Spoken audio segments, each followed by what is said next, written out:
4000 садници за обнова на опожарениот дел од шумскиот појас над Кочани обезбеди фабриката за производство на хартија Paper Mill.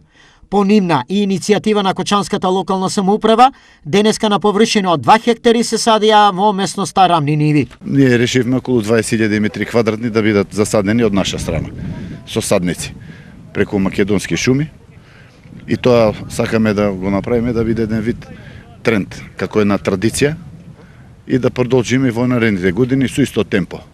Како што и ние може да го искористиме овој момент и како јавен апел до останатите правни субјекти во општина Кочани, па и од другите краеви и селата околу Кочани, кој што може да учествува. Ако не финансиски, можат и со работна рака, со људство, зашто за оваа акција потребни се луѓе. Сами садниците не може да се засадат.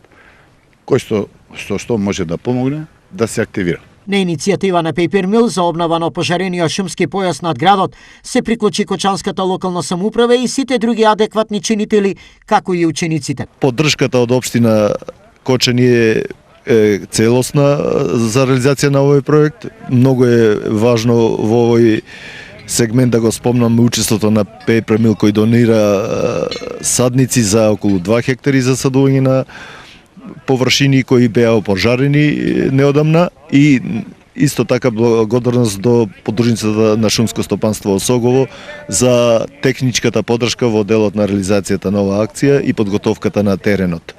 Сметам дека една ваква акција е убав пример, долгогодишно искуство и дека ќе продолжиме традиционално да ја реализираме и понатаму. Наместо бор, денеска се садеше багрем, јасен и јавор.